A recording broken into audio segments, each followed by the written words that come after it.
what are some of the things that you think people need to know about management, especially management of real estate, which is what we're talking about today? Well, the main thing people need to take into consideration is how they want to manage their properties. I usually break it down to three main ways that you can manage. The first one is you can manage your properties yourself.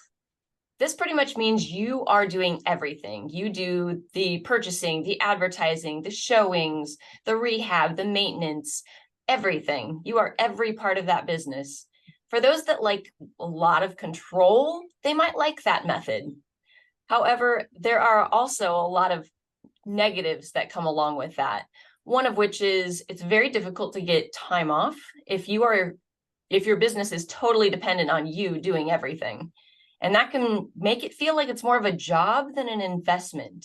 So that's something to consider. I've also noticed that it also caps where you are. Most of these, now our friends from Wisconsin, they do hundreds of these and travel a long ways. Them being the exception, most people, they stall out at 30 to 50. And I know a friend, George, he has maybe 75, and most of them are all in one area. It's almost like a large apartment complex, even though they're single and duplexes.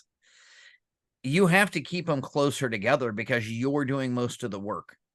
And once you get to that 30 to 50, what have you seen? I've seen that people go out and they hire an assistant and they might do all of the bookkeeping. They don't let go. They want total control. They don't trust people.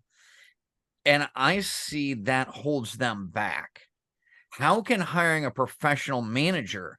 I mean, you get the same complaint all the time, but I don't want to pay that 6 to 10% management fee.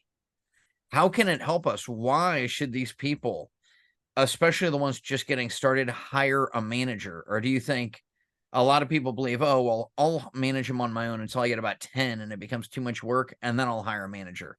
What do you think about that? A lot of people do have that idea that maybe I'll just manage them by myself for a while till I get 5 units or 10 units. And there isn't a magic recipe for that.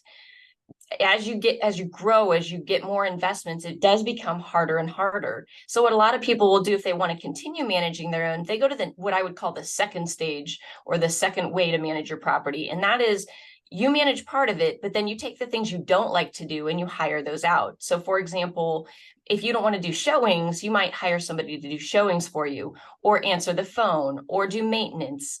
And so it becomes where you're running a team of people that is managing your property. So I would call that a different way than the first way, because you're not doing everything yourself. You're almost the manager of the people that are doing the jobs. So that's another option as well. And that is a way that still gives people control, or at least the feeling of control, and they don't have to do everything themselves. So I think that's a better way to do it, because I don't want to do everything myself. I don't want everything dependent on me. It also prevents you leaving your house in the middle of the night. Why do we work this hard and buy this much real estate if we're the ones plunging the toilets at midnight? Why do we do this if we have to miss dinner with our family 3 nights a week so we can deal with problems in our rentals?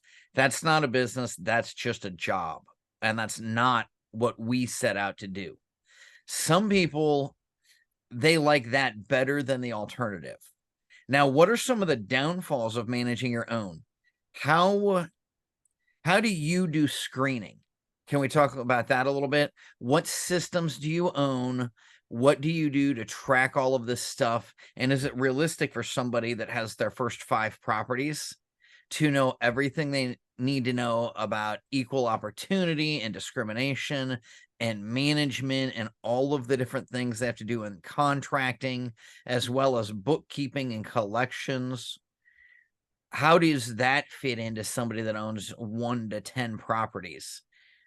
Well, and that's one of the problems a lot of the new investors face is they don't really have all of the knowledge that they might need to prevent problems. For example, knowing when you're breaching fair housing. People frequently have really good intentions, but if you do the wrong things, it can still land you in trouble.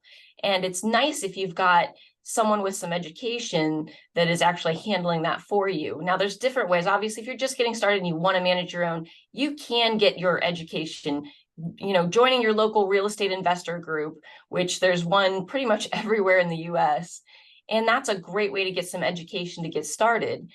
But if you don't want to manage the day-to-day, if you don't want to do all these things on your own, you can do what I call is number 3, which is hire a professional third-party property manager. And that's hiring a company like what I run. And they will literally handle all the day operations, and you don't have to do any of it. All you've got to do is monitor your current investments and look for new investments. And that's really what a passive investor will do. And I think that's one of the actual true ways of investing, because you're not working in it every single day.